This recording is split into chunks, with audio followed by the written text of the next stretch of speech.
तीर्थ यात्रा के क्रम में भागलपुर से बिहार कर चंपापुरी सिद्ध क्षेत्र की ओर आगे बढ़े। भागलपुर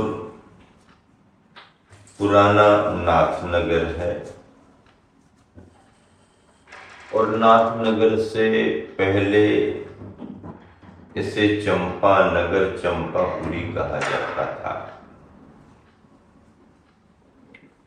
विकास के क्रम में भागलपुर वर्तमान में बहुत विकसित है, व्यापारिक केंद्र है, रेलवे का जंक्शन है। भागलपुर में जैन समाज के घर अभी वर्तमान में लगभग 50-60 हैं। कुछ नाथनगर के नाम से भी अलग जैन परिवार हैं। भक्ति भावना सभी में रही। श्रावक अपने कर्तव्य में निष्ठ मिलता है, मुनियों को भी प्रसन्नता का अनुभव होता है।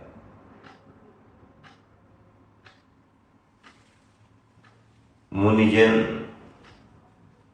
किसी तरह की अपेक्षाएं और स्वार्थ भाव नहीं रखते, लेकिन अगर समाज में सुसुप्ति दिखती है तो मन में भाव आता है कि धर्म की परंपराएं कैसे चलेंगी, देवशास्त्र गुरु का अस्तित्व और उनकी प्रभावना कैसे बनी रहेगी। समाज बंधुओं में उत्साह दिखा, आगमन भी कराया और गमन भी कराया।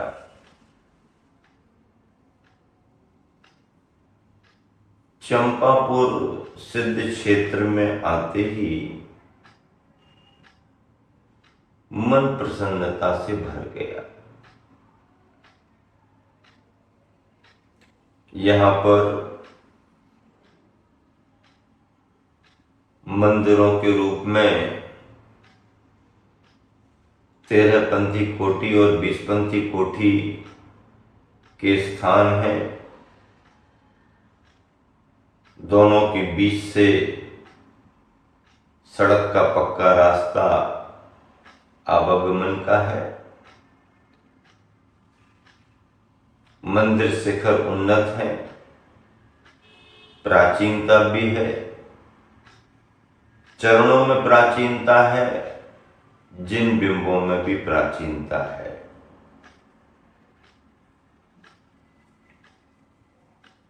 क्षेत्र पर आकर सुखद अनुभूति हुई। पवित्र भावों से क्षेत्र की वंदना की। तीर्थंकर भगवंत की निर्वाण भूमि, तीर्थंकर भगवंत की कल्याणक भूमि और मूल चंपा नगरी, ये तो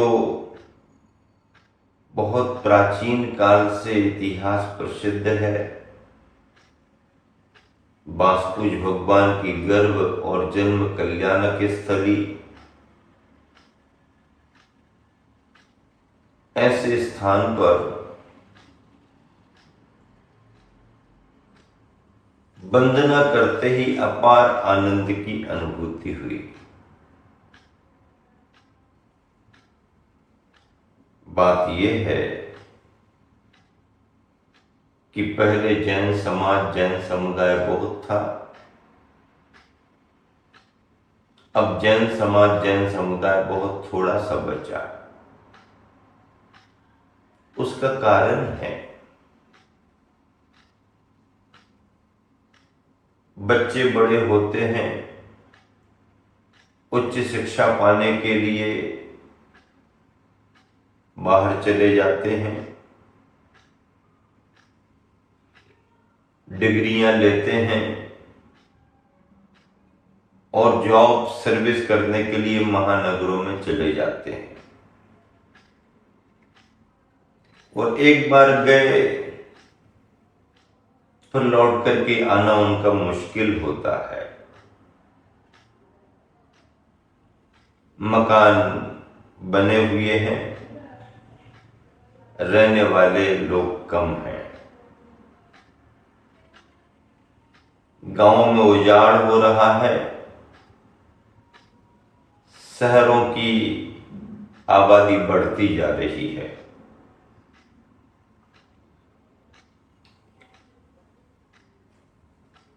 वृद्ध माता पिता अपने मूल स्थान पर ही बने रहते हैं और नई पीढ़ी बाहर जा रही है। मंदिर तो वहीं रहेंगे, क्षेत्र तो वहीं रहेंगे, व्यक्ति अपना व्यापार देखता है, व्यापार के लिए स्थान बदल लेता है, शहर बदल लेता है, लेकिन हजारों बरस से बने हुए मंदिर यहां वहां थोड़ी जा सकते हैं। नए मंदिर नई जगह बन जाए ये बात अलग है, तो पुराने मंदिर जहां बने हैं वो तो वहीं रहेंगे। पहले व्यक्ति मंदिरों को देख करके आसपास रहा करते थे, अब व्यक्ति बाजार मार्केट को देख करके रहा करते हैं। मार्केट जहां दिखता है, जैनी व्यापारी आदमी उस तरफ चला जाता है। मंदिर मकान वही है, आवागमन बढ़ गया। ऐसा ये चंपापुर नगर इतिहास प्रसिद्ध नगर है। यहाँ के मंदिरों की वंदना करते करते इतिहास का स्मरण हो रहा था। जैन परंपरा ख्याल में आ रही थी। युगादि पुरुष ऋषभदेव जिस समय राज्य व्यवस्था को संभाल रहे थे, उन्होंने अपने शासनकाल में 52 जनपदों की स्थापना की थी। कितने जनपदों की स्थापना की थी? 52 जनपदों की स्थापना की थी। उन 52 जनपदों में एक अंग देश भी था।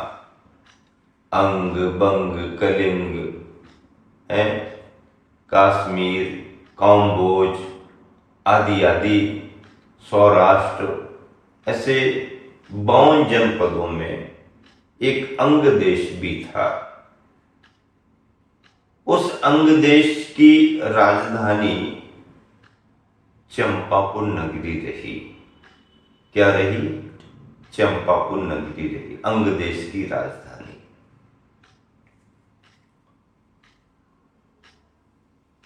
चंपापुर नगर सामान्य नगर नहीं था।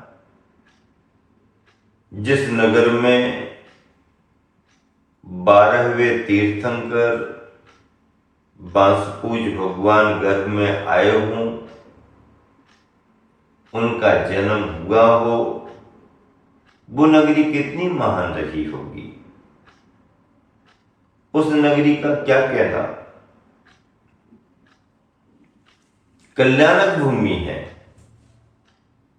स्वधर्मेंद्र की देखरेख में नगरी का प्रबंध था। गर्भ में आने के 6 महीने पहले से लेकर गर्भ में रहने संबंधी 9 माह अर्थात 15 माह तक रत्न बरसते हैं। क्या बरसते हैं? रत्न बरसते हैं। ओरिजिनल डायमंड एक बार में कितने? 3.5 करोड़। एक बार में 3.5 करोड़। और ऐसे 15 माह तक लगातार प्रातः, मध्याह्न, साय और अर्धरात्रि 4 बार। एक बार में 14 करोड़ दिन रात में 15 माह तक रत्नों की वर्षा होती रहती है। इससे ये अंदाज लगाओ कि तीर्थंकरों के अवतरण के समय सामाजिक समृद्धि कितनी रहती है।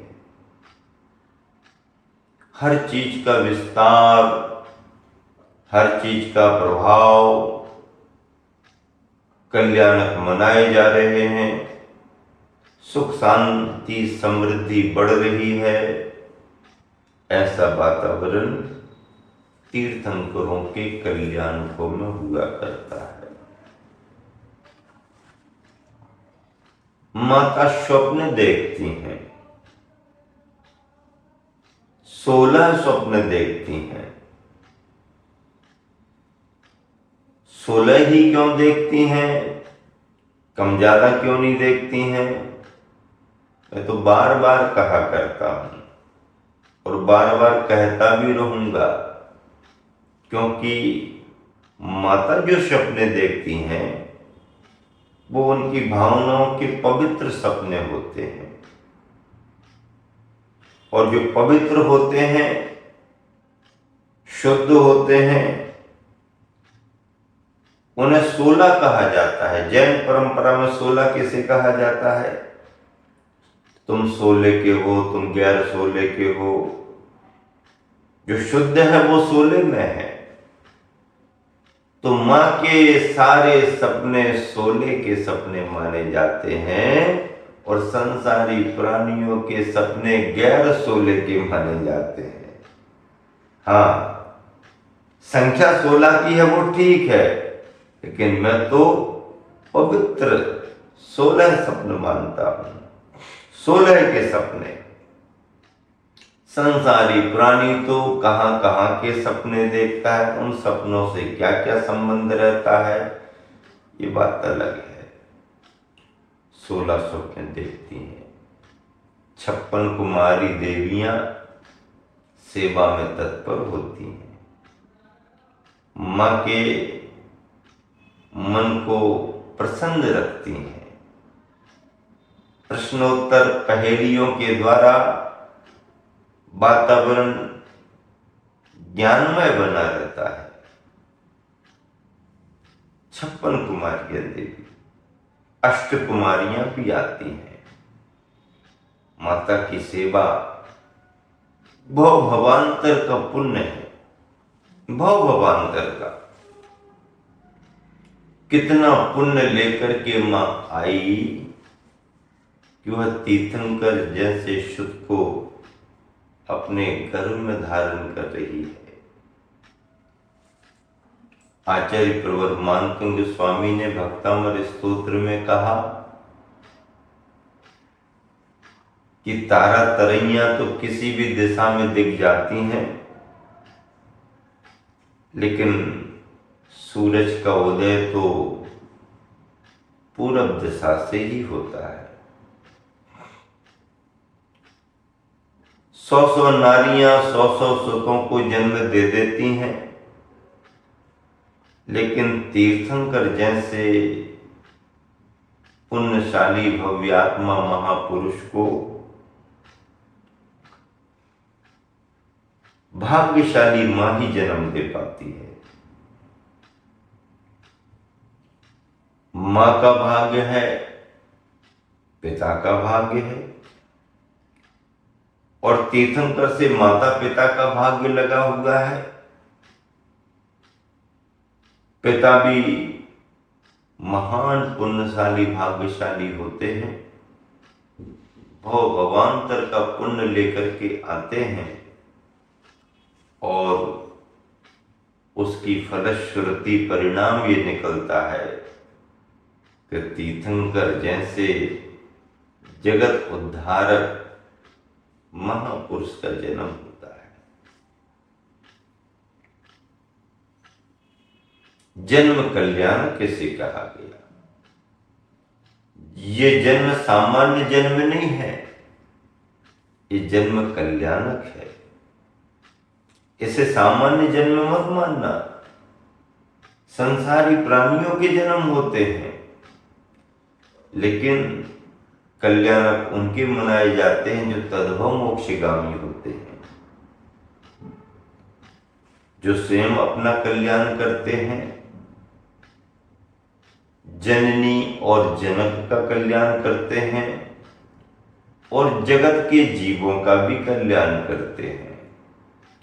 ऐसे जगत उद्धारक त्रैलोक्याधिपति भगवान बाल प्रभु के रूप में तीर्थंकर प्रकृति के साथ जन्म लेते हैं। सच्चे अर्थों के भगवान तो वो बाद में बनेंगे, लेकिन ये भगवान बनेंगे सुनिश्चित हो गया। तीर्थंकर प्रकृति उनके साथ है। ऐसे इस चंपा नगरी में भगवान का गर्भ और जन्म कल्याणक हुआ और इसी चंपा नगरी का विस्तार उस समय महानगर राजधानी के रूप में यहां से लेकर के मंदारगिरी पर्वत तक रहा। मंदारगिरी पर्वत इस महानगर का उद्यान था। गांव के किनारे, गांव से लगे हुए जैसे बगीचे होते हैं, उद्यान, ऐसा ही उस समय मंदारगिरी पर्वत था। उस मंदारगिरी पर्वत पर दीक्षा कल्याणक, वहीं पर केवल ज्ञान कल्याणक और उपदेश देकर के सर्वत्र विहार करके अंत में निर्वाण भी उसी मंदारगिरी पर्वत से हुआ। बंधुओं, आप सबको ये कहानी सुनने को रोज रोज मिलेगी, क्योंकि हम सब पंच तीर्थों की यात्रा कर रहे हैं और जो देख रहे हैं, जो अनुभव कर रहे हैं, उसकी चर्चा आप सबके बीच में प्रवचनों के माध्यम से होगी। यहाँ पर 13पंथी कोठी में मूल नायक भगवान बासपूज जी की भव्यतम मनोज्ञ प्रतिमा विराजमान है। वंदना की, अभिषेक और शांति धारा भी संपन्न हुई। उसी परिसर में अन्यान्य वेदियां हैं। प्राचीन प्रतिमाओं में अति मनोज्ञ प्राचीन शिल्प के साथ चतुर्थकालीन प्रतिमाएं मानी जाती हैं। ऐसे जिन बिंब विराजमान, उनकी वंदना की गई। 24 की प्रतिमाओं की वंदना की गई। बाहुबली भगवान की प्रतिमा की वंदना की गई। पंचवालियती विराजमान है, उनकी वंदना की गई। और उद्यान में विभिन्न प्रतीकों के साथ में एक जिन मंदिर है, सीढ़ियां चढ़ करके वहां जाकर के उसकी वंदना भी की गई। 20पंथी कोठी में भी मूल वेदी बासपूज भगवान की और बाजू में 24 की प्रतिमाएं विराजमान हैं। दोनों कोठियों के जिन मंदिरों की वंदना की और वंदना करके विश्राम किया। बड़ी भावना लेकर के विहार चल रहा है। कितने वर्षों की भावना आज पूरी हो रही, जब साक्षात कल्याणक भूमि, चंपापुर, सिद्ध क्षेत्र, ये तो सारा ही सिद्ध क्षेत्र है। चंपापुरी को भी सिद्ध क्षेत्र कहा जाता, मंदारगिरी को भी सिद्ध क्षेत्र कहा जाता। मूल सिद्ध क्षेत्र तो चंपापुरी ही है, क्योंकि निर्माण कांड में आचार्य कुंद कुंद स्वामी ने चंपायाम मासपूज्य लिखा हुआ है, और चंपा नगरी को पूजपा स्वामी ने भी निर्वाण क्षेत्र घोषित किया है।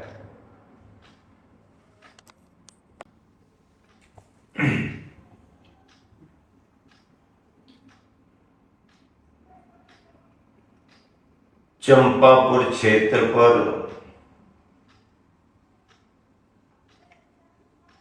भव्यतम वंदना संपन्न हुई। इतिहास दिमाग में घूम रहा, कितने महानुभाव, कितने कथानक पुराण ग्रंथों में इस चंपापुर नगरी को लेकर के जुड़े हैं। आज एक विशेष संदर्भ हुआ। प्रातःकालीन बेला में केसलुंच संपन्न हुआ। दिगंबर जैन मुनि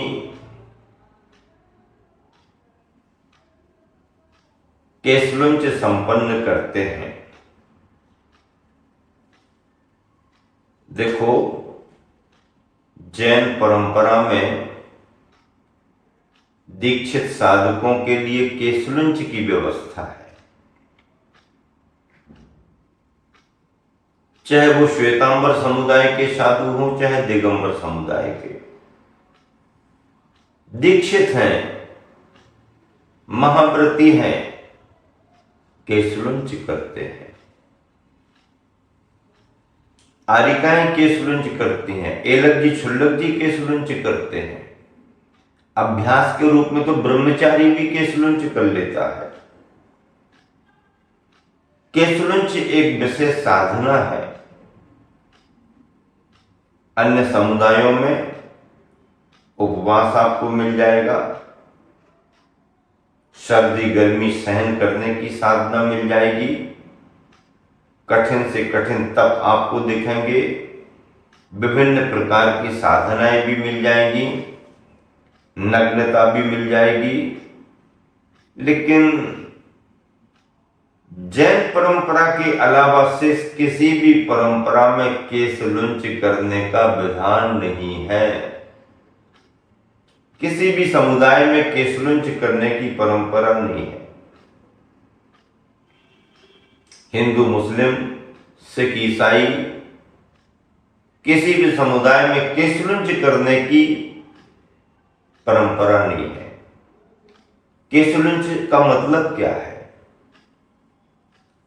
अपने हाथों से केसों को उखाड़ना, अपने हाथों से केसों का लोंच करना। आप जैन बंधु हो, देखते रहते हो, सुनते रहते हो, इसलिए आपको जल्दी समझ में बात आ जाती है। लेकिन जैनेतर बंधु, जिन्होंने कभी देखा नहीं, जिन्होंने कभी इस बात को सुना नहीं, उनको तो बड़ा आश्चर्य होता है। केसलुंच एक बहुत बड़ी साधना है, बहुत बड़ी साधना है। केसलुंच का अपना महत्व है, केसलुंच करने का अपना प्रयोजन भी है। क्या महत्व है, क्या प्रयोजन है? देखो, अगर बालों को बढ़ाया जाता है तो बालों की साफ सफाई करना भी बहुत जरूरी है। गृहस्थ जन, स्त्रियां बालों को बड़ा करके रखती हैं, तो बड़ा करके रखती हैं तो उनकी वो साफ सफाई करती हैं। साफ सफाई इसलिए करती हैं कि उनमें जीवों की उत्पत्ति ना हो पाए। अगर बालों की सफाई ना की जाए तो उसके आश्रित जूं आदि जीव उत्पन्न होते हैं जो आपके लिए बाधा देते हैं, और उनके द्वारा दी जाने वाली बाधा से आप उन्हें निकालेंगे, हटाएंगे, मारेंगे तो महान हिंसा का पाप लगेगा, महान हिंसा का पाप लगेगा। इसलिए अहिंसा की भावना से दयालु मुनिवर अपने केसों को ज्यादा नहीं बढ़ने देते हैं। शरीर की प्रकृति में केसों का अत्यधिक बढ़ना सिर, दाढ़ी और मूछ में ही संभव है। सिर, दाढ़ी, मूछ के ही बाल बढ़ते जाते हैं, और अगर बाल बढ़ेंगे और मुनिजन तो स्नान व्रत के धारी होते हैं, वो स्नान नहीं करते हैं। अब स्नान करना नहीं है, बालों को धोना नहीं, साफ नहीं करना, और बाल बढ़ते जाएंगे तो जीवोत्पत्तियां होंगी। इसीलिए मुनिजन केशलुंच करते हैं। केशलुंच करने का समय 2 माह से लेकर के 4 माह की अवधि होती है। 2 माह में कर सकते हैं, 2 माह में बहुत छोटे रहते हैं, पकड़ में भी नहीं आते, लेकिन सावधानी से पकड़े तो पकड़ में आ जाते हैं।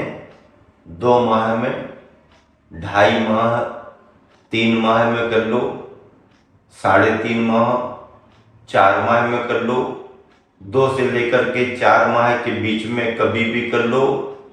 केशलुंच 2 से लेकर के 4 माह की अवधि के बीच में किया जाता है।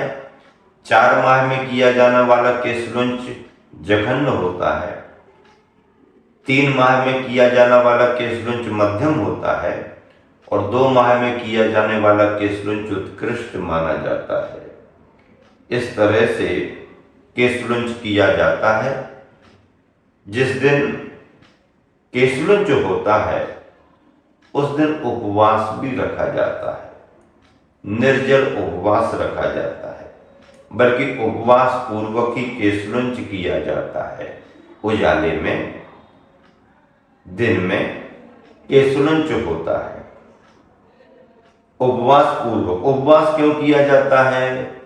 क्योंकि केशलुंच करते समय अगर कोई सूक्ष्म जीव बालों की आश्रित रहा भी हो और उसे कोई बाधा पहुंची हो तो उसके प्रायश्चित स्वरूप शुद्धिकरण के लिए, अथवा बालों को उखाड़ने में कहीं कहीं रक्त भी आ सकता है, रक्त का स्पर्श हो सकता है, चर्म का स्पर्श होता है, निगोदिया जीव राशि को बाधा हो जाती है, तो ऐसे उस दोष को दूर करने के लिए प्रायश्चित स्वरूप उपवास कर लिया जाता है। उपवास उसी दिन किया जाता है जिस दिन केशलुंच किया जा रहा।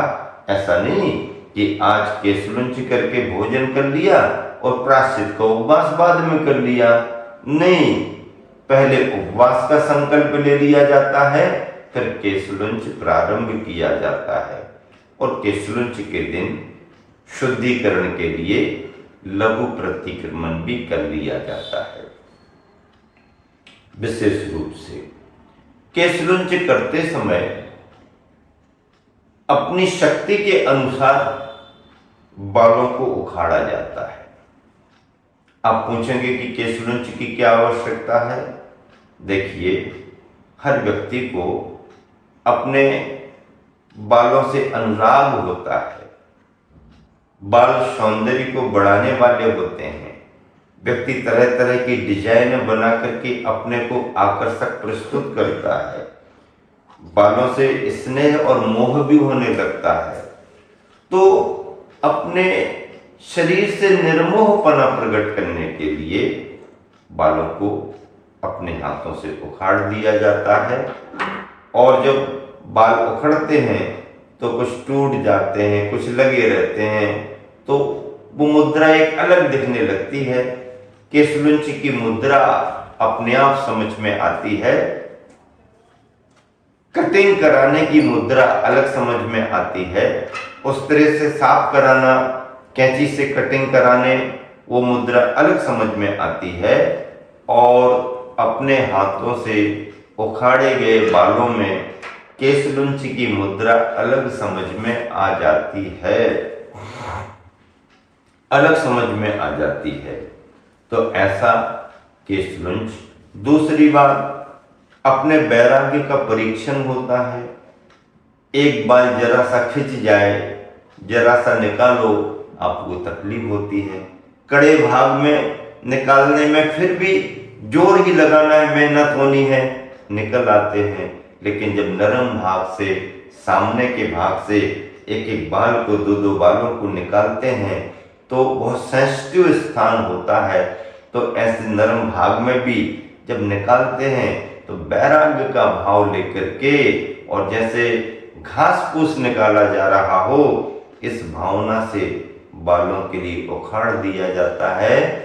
बालों को उखाड़ने में, केशलुंच करने में अपने वैराग्य का परीक्षण भी होता है।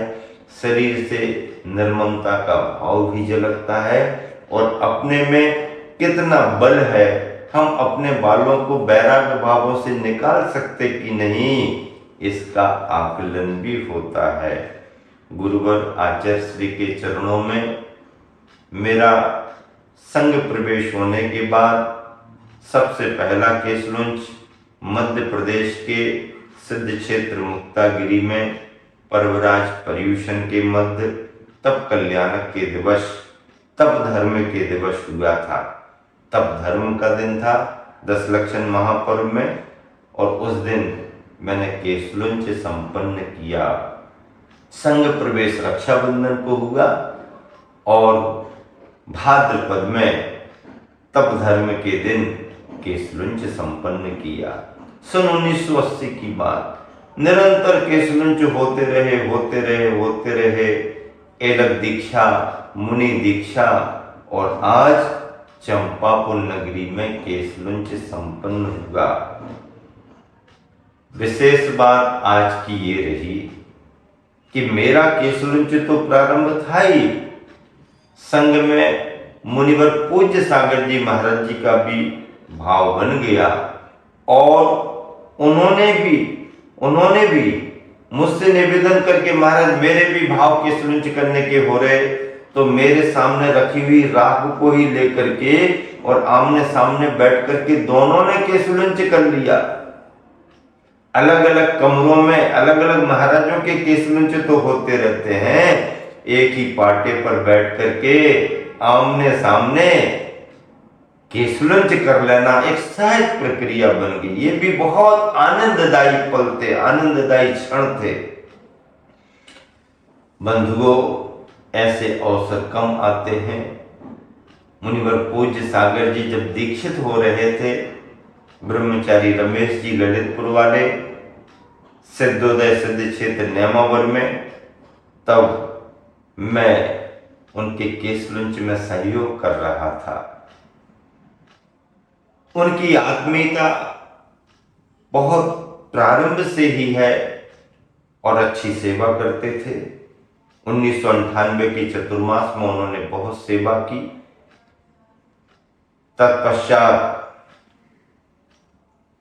उनका सौभाग्य ऐसा जगा कि गुरुवर आचार्य श्री के द्वारा दीक्षाएं हो रही थीं, 23 दीक्षाएं हो रही थीं। उनमें उनका क्रम 12वां रहा, और 12वें क्रम में यह वासुपुज भगवान 12वें तीर्थंकर की कल्याण भूमि पर उन्होंने भी केशलुंच संपन्न किया। हम लोगों का आगमन दिसंबर के माह में हुआ। दिसंबर का माह 12वां माह, तारीख 12 थी, 12 तारीख को आए। 12वें तीर्थंकर वासुपुज भगवान की कल्याणक भूमि और 23 दीक्षाओं में 12वें क्रम पर वासुपुज सागर जी महाराज जी की दीक्षा हुई, बड़ा सुयोग था। मेरा केसलुंच देख करके उनका भी मन बन गया और आज चंपापुर नगरी में, सिद्ध क्षेत्र चंपापुर में दोनों मुनिवरों का एक साथ केसलुंच हुआ। बहुत आनंददायी पल थे। राख का उपयोग कर लिया जाता है। राख का मतलब यह है कि अंगुलियों में पसीना आदि से गीलापन न हो जाए। अगर अंगुलियां पसीज जाती हैं तो बालों की पकड़ अच्छी नहीं लगती है, स्लिप हो जाते हैं। स्लिप होने पर अंगुलियां कट भी सकती हैं। अंगुलियों में रूखापन बना रहे, इसके लिए कंडे की गोबर, कंडे की राख को थोड़ा सा अंगुलियों में लगा के बालों को निकाला जाता है। और राख फिर एंटीबायोटिक का काम भी करती है, तो वह सिर के लिए अनुकूल भी रहती है। केवल बालों को उखाड़ने का ही विधान नहीं है। आजकल तो लोग क्रीम लगा लेते हैं, क्रीम लगाई बाल उखड़ गए, क्रीम लगाई बाल उखड़ गए। नहीं, क्रीम लगा करके बाल नहीं उखाड़ना, वो तो जरा में हो जाएगा, वो केसलुंच नहीं माना जाएगा। अपने हाथों से मजबूती के साथ केसों को निकालना, यह केसलुंच माना गया है।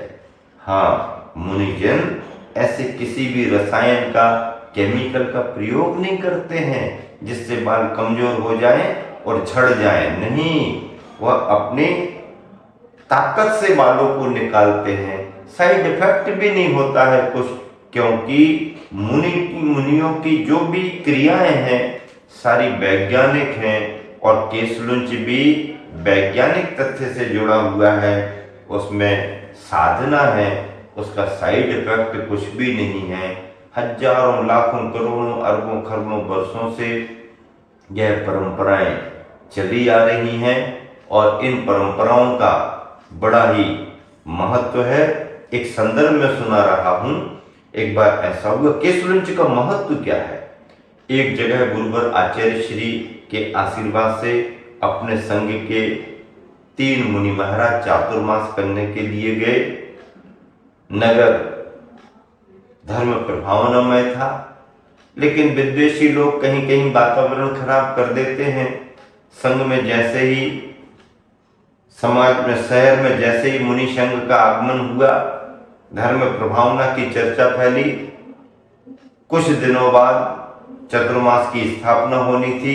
उसके पहले ही एक किसी सरफरे व्यक्ति के मन में आया कि जैन साधु रहेंगे, 4 महीने प्रभावना होगी। वह मन में विद्वेष रखता था, कुछ पढ़ा लिखा भी था, कुछ साधक भी था।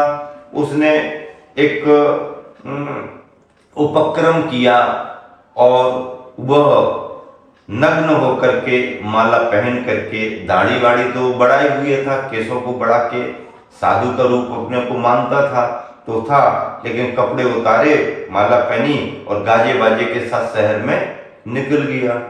लोगों ने देखा, बड़ा आश्चर्य हुआ, अरे ये कौन सी व्यवस्था है, ये तो ऐसा है वैसा है, ऐसा ना हो ये मुनियों के लिए कुछ करे, आदि आदि, और उपद्रव कुछ ना हो, व्यवधान कुछ ना हो। इस बात को समझ करके समाज के प्रमुख प्रतिष्ठित व्यक्तियों ने तुरंत ही प्रशासन को सूचना दी। और सागर जिले की बात है, सागर मुख्यालय लगता था, तो सागर में कलेक्टर एसपी को सूचना दी गई। इमीडिएट स्थिति पर नियंत्रण करने के लिए एक्शन लिया गया और सागर से एसपी, उस समय एसपी आशा गोपालन थी, लेडीज एसपी थी, और वह अपनी टीम को लेकर के आई।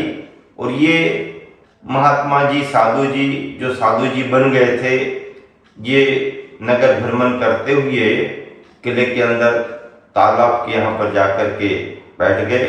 ये खुरई, मध्य प्रदेश के खुरई नगर की घटना है और सत्य घटना है।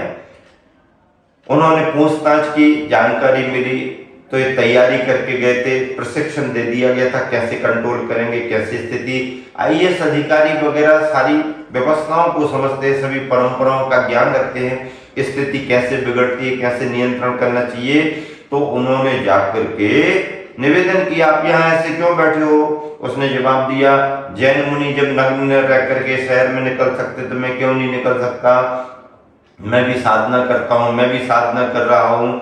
तो उन्होंने कहा, नहीं नहीं, आप चलिए अपने घर जाइएगा, नग्न मुनियों की बात अलग होती है, आपकी बात अलग है। नहीं नहीं, जैन मुनि अगर ऐसा व्यवहार कर सकते तो मैं क्यों नहीं निकल सकता हूँ, मैं क्यों नहीं रह सकता हूँ? ऐसा जवाब मिलने पर एसपी आशा गोपालन ने पुलिस वालों को संकेत दिया, उनकी इशारों में बात हुई और एसपी आशा गोपालन ने तुरंत आदेश दिया कि सुनो, आगे बढ़ो पुलिस वालों, जैन मुनि केशलुंच भी करते हैं, इनका भी केशलुंच किया जाए। और जैसे ही पुलिस वाले तो एक थोड़ा प्रभाव बनाने के लिए जैसे आगे बढ़े, हाँ बताओ करो, केशलुंच कर रहा हूं, तो वो खड़ा हो गया, नहीं नहीं, केशलुंच कैसे कर सकते हो, ऐसा वैसा, अगर तुम केशलुंच नहीं कराते तो आपको कपड़े पहनना पड़ेगा। स्थिति नियंत्रित हुई, उसको गाड़ी लारी में रखा और फिर पुलिस ने उन्हें जो उपाय करना था किया, स्थिति नियंत्रित हो गई, समाज में शांति हो गई, चतुर्मास स्थापित हुआ, प्रभावना से संपन्न हुआ। मतलब ये है, उस दिन केशलुंच ने नग्नता के लिए इतना महत्व दिया, अगर आप नग्न रहना चाहते हो तो केशलुंच भी करना पड़ेगा। कितनी बड़ी बात है, ऐसी नग्नता के साथ केशलुंच का बड़ा महत्व है। आज हमारा केशलुंच संपन्न हुआ है और उसी केशलुंच पर अपने विचार आप सभी के समक्ष चंपापुर धर्म नगरी सिद्ध क्षेत्र में रखे गए। शेष विशेष चर्चा आने वाले दिनों में होगी। महावीर भगवान की।